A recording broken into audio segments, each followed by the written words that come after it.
January 7th, 2018, Las Vegas. A crypto millionaire steps out of a conference, reaches for his phone. No signal. 3,000 miles east, in a quiet bedroom in Irvington, New York, a 15-year-old sits in a Skype call with half a dozen teenagers. They've bribed an AT&T employee to hijack the millionaire's phone number. They're inside his email. They're resetting every password he has. Then a wallet opens. $24 million in cryptocurrency on the screen of a kid who can't legally drive. He hasn't finished 10th grade. He can't open a bank account. His mom is downstairs making dinner. 2 years ago, he was trash-talking strangers on Call of Duty. 2 years before that night, Ellis Pinsky is a 13-year-old squeaker on Xbox Live. He's just moved to Irvington from a cramped Manhattan apartment. Single mom, 3 boys, 1 bedroom between them all. For the first time in his life, he has his own room. Blue walls. And in the corner, a brand new Xbox One. He spends his nights in Call of Duty lobbies, mastering the art of trash talk. Until one match, the lobby bites back. After a heated exchange, the other player doesn't fire back with insults. He fires back with Ellis's home address. "How's the weather in Irvington?" Ellis logs off, sits at the main menu. Someone out there knows where he sleeps. Most kids would be scared. Ellis is curious. He asks around, learns about a program called Wireshark. It sniffs network connections, identifies IP addresses. Pair that with a location tool, and you can find anyone. He'll say later, "That's when it clicked. If someone can do it against me, I can wield this power too." That power leads him to OG Users, a forum that looks like a marketplace for rare social media usernames. Underneath, it's where teenage hackers trade methods for breaking into corporate databases. They call it the community, the cult, the scene. And in 2015, nobody is watching. Ellis registers as PI. During the day, football, friends, class. At night, in the same bedroom his mother worked overtime to give him. He's learning to breach systems most adults don't know exist. He progresses from small targets to complex ones, selling stolen data to buyers for thousands. What they do with it isn't his concern.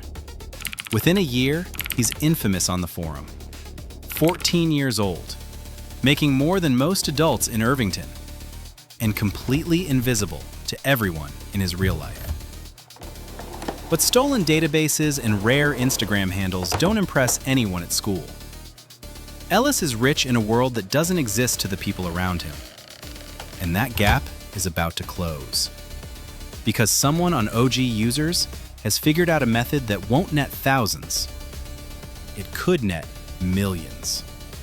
Before we get into how a 14-year-old built a network of corrupt telecom employees across America, subscribe. You're going to want to see what happens next. Now, back to Ellis. Your phone number is the key to everything.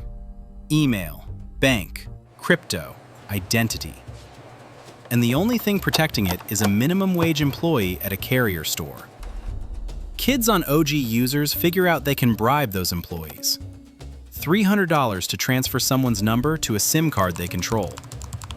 Once you own the number, you own the life. Hit reset password on any account. The confirmation code comes straight to you. They call it SIM swapping. Ellis is one of the first to master it. He skips the social engineering entirely, goes straight for the wallet.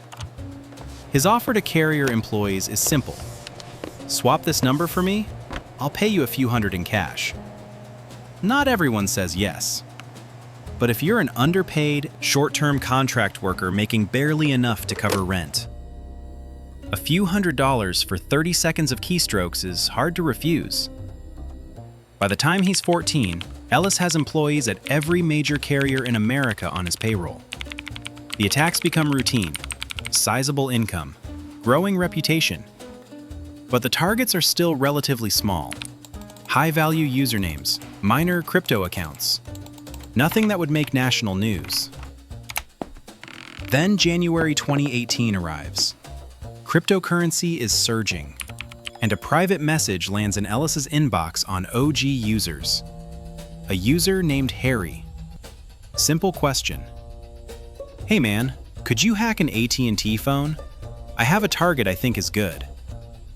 The target is Michael Turpin, a crypto entrepreneur with hundreds of millions stashed across various exchanges. Ellis has never hacked a crypto account this large. He's never touched amounts with this many zeros. But saying no isn't something he considers, not even for a second. They scheme over Skype, write scripts to automate the attack, plot which accounts to access in what order. Everything has to be perfect, because once they swap Turpin's number, his phone goes dead. And Turpin has been SIM swapped before. He'll notice fast. But they catch a break. Turpin is heading to a crypto conference in Las Vegas. Busy, distracted, the perfect window. January 7th, 2018, evening. Ellis opens Telegram and sends a message to a bribed AT&T employee. Import Turpin's SIM to a burner phone. The swap goes through. 3,000 miles away, Turpin's phone loses signal. On the Skype call, Ellis and Harry reset Turpin's primary email password. They're in. They launch scripts to scan his inbox. Keywords like crypto, coins, passwords. Nothing comes up. Harry feels defeated, wants to pull the plug. Ellis doesn't listen. He resets passwords for every email account Turpin has ever created, searches each one. Minutes pass. Then, a hit. An email containing the keyword keys. Inside, passwords to crypto wallets, Binance, Coinbase, Exodus, and one wallet holding $900 million in Ethereum. Ellis stares at it, but he can't touch it. An additional password locks the funds, one he can't find anywhere in Turpin's emails. He keeps searching, finds a counterparty wallet. A 12-word seed phrase gets him in. Inside, 3 million coins of a cryptocurrency he's never heard of. His first thought? Shitcoin. Worth nothing. He checks CoinMarketCap anyway. Just shy of $8 per coin. 3 million times 8. $24 million. For Michael Turpin, it's over. Ellis posts on Twitter asking for help converting the coins. 7OG users members reach out. One by one, he adds them to the Skype call, sends coins to convert to Bitcoin, takes the Bitcoin back, tips each helper at least $20,000.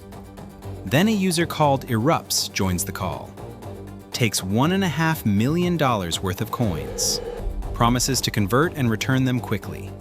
He leaves the call. 5 minutes, 30 minutes, an hour, 2 hours. He never comes back. Harry is furious. He knows exactly who Erupts is. Nicholas Truglia, a 20-year-old in Manhattan who posts his lavish lifestyle all over social media. Rolex on wrist, crypto wallet in hand. Caption, "Catch me if you can." Harry wants to order a hit.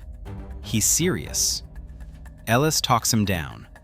They've still made around 10 million each. Why add a murder to their problems? By the time the call ends, Ellis has 562 Bitcoins sitting in his wallet. He's 15 years old, a multi-millionaire. He turns off his computer, goes to bed, and feels nothing special. Just another hack. Like taking over an Instagram username. Except this is now the largest SIM swap by an individual in recorded history. And somewhere, a very rich, very angry man is about to discover what happened to his money. Turpin checks his wallets the next morning. 24 million. Gone. Scattered across accounts he can't trace. He's devastated. but not surprised. This is the second time he's been SIM swapped. He'd upgraded to AT&T's highest security tier after the first attack. Didn't matter. The employees were the vulnerability, and no corporate security policy fixes a $300 bribe. He sues AT&T, goes public. A Reuters reporter contacts him through LinkedIn, and the story catches fire. Fox 11 runs an investigation into carrier employees taking bribes. The Santa Clara React Task Force secures the first ever SIM swap conviction. SIM swapping is no longer a secret the community can keep. The more noise Turpin makes, the closer he feels to the people who robbed him. He's right. Because one afternoon, his phone rings. A man introduces himself as Chris David. And Chris David has been sitting on a bomb for months. Here's how it happened. David brokers private jets in Manhattan. In late 2018, a 20-year-old approaches him at the building's fitness center. Says he's a crypto miner. Asks if it's possible to book a flight with Bitcoin. They meet up, talk opportunities, a friendship forms. Nick Trulia is generous, flashy, and impossible to ignore. He shows David his JP Morgan account, $7 million in cash. A crypto wallet, $12 million more. He lives in a $66,000 a month apartment, wears a $100,000 Rolex that never leaves his wrist, has plans for a $250,000 sports car. But day to day, he lives like a teenager.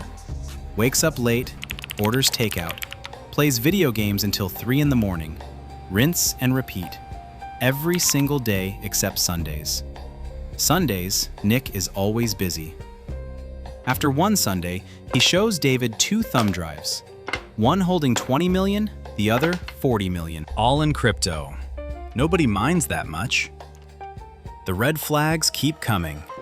Nick casually mentions he stole $115,000 from his own father via SIM swap, returned the money in Bitcoin, leaving his dad to figure out how to sell it. He carries a driver's license belonging to a deceased man named Quentin Capobianco with his own face on it, a fake ID he created to bypass Coinbase's identity verification. Then one night, David watches Nick post a series of tweets. Each one opens the same way.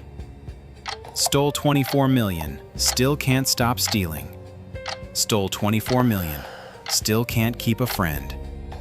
Everything short of an outright confession. And David has been quietly collecting all of it. Screenshots, photos, notes, worried that his proximity to this kid might eventually become a liability. That worry proves justified when a drunken night spirals into chaos. Trulia hands David his laptop in a fit of paranoia, calls the cops the next morning claiming David stole it along with cryptocurrency, and David spends a night in jail. When he gets out, he makes a decision. He goes back to Trulia's apartment, sits on the couch, and presses record. Over the next 58 minutes, Nicholas Trulia tells Chris David everything. He confesses to hacking Michael Turpin for $24 million, claims every cent of his $70 million fortune comes from hacking, compares himself to Robin Hood, stealing from the rich and giving to himself. Brags that he will never be caught because his skills are too good. David knows the name Turpin. He's seen it on the news. The next call he makes is to Michael. Recordings, chat logs, screenshots, photos of Trulia inside an AT&T store attempting SIM swaps in person. All of it organized in a Dropbox, ready to be handed over. Turpin takes everything straight to the FBI and Secret Service. But then, another call. This one from a teenager overseas named Joseph O'Connor, known online as Plugwalk Joe. O'Connor has a different piece of the puzzle entirely. The person you should be after isn't Trulia, he tells Turpin. The real one is someone called Pi. That night, O'Connor texts a name and a hometown. Ellis Pinsky, Irvington. For 8 months after the hack, Ellis had waited for the knock on his door. It never came. He thought the game was over. It was just getting started. The months after the hack are quiet. Ellis expects the FBI to come crashing through at any second. Every knock sends his heart racing. But weeks become months, and nobody shows up. He buys a luxury watch, keeps $100,000 in cash inside a cheap safe under his bed. The real fortune, tens of millions in cryptocurrency, sits on a computer in the same room. He barely touches it. He writes sneakerbot scripts that bring in legitimate cash, hangs out with girls for the first time, focuses on soccer, normal 15-year-old things. Then, Trulia reaches out. The hacker who vanished with the $1.5 million. The one Harry wanted killed. Now, he wants to take Ellis out for a night in Manhattan. Ellis and a friend take the train into the city. Trulia shows them a night they'll never forget. Clubs, models, bottles worth more than a used car. But by morning, the thrill is gone. The adults around Trulia know exactly who Ellis is, and that visibility is about to cost him. Shortly after Christmas 2018, Ellis's mother receives an email from one of Turpin's lawyers. She reads it, walks upstairs, asks her son about the situation. He tells her everything. Call of Duty, Wireshark, OG users, Harry, the night of the Turpin hack, the watch and cash under his bed, Trulia, Manhattan. With the help of a lawyer, he returns everything he stole. He hasn't spent the crypto, which helps, but the market has crashed. What was worth millions is now worth less than $2. He hopes the gesture will be enough. It won't be. On the other side, Homeland Security arrests Trulia on 21 felony counts. Not even for the Turpin hack, but for 6 other SimSwap victims. April 2019. Turpin files a RICO suit, the statute designed to dismantle organized crime. A jury awards him $75.8 million. The judgment is virtually uncollectible. Federal wire fraud charges follow. Trulia pleads guilty. 18 months, 12 already served. Ordered to pay $20 million in restitution. I am outraged that after nearly 4 years and hundreds of pages of evidence, the best prosecutors could recommend was a plea bargain.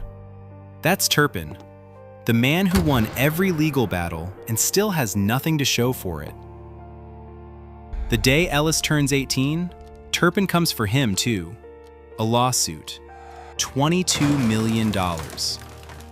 2 weeks after the news goes public, 4 armed men invade Ellis's home. The family barricades upstairs. Ellis grabs a shotgun he'd bought for exactly this scenario. They hold the bedroom until police arrive. October 2022. Ellis consents to a court judgment. $22 million on top of everything he already surrendered. He doesn't have it. And Trulia? He claims he can't access his Bitcoin wallet, now worth over $100 million. The judge doesn't believe a word of it. This is not a case of inability to pay. You can sit in jail until you decide to repay Mr. Turpin. As of today, Michael Turpin has won every lawsuit, secured every judgment, watched every person involved get arrested, charged, and convicted. He has not received a single dollar. Ellis Pinsky is 21, enrolled at New York University, studying computer science and philosophy. His plan is to build tech startups, to earn his way out of a $22 million hole using the same skills that dug it. Somewhere, on a hard drive, in a cold wallet, behind a 12-word seed phrase that may or may not be lost, $24 million sits untouched, growing. Everyone knows it exists. Nobody can prove where it is. The game isn't over. So what would you have done? Would you have stopped at the IP addresses, the Instagram handles? Or would curiosity have pulled you the same direction it pulled Ellis? Drop your answer in the comments. And if you want the story of the first person ever convicted for SIM swapping, that video is on screen now.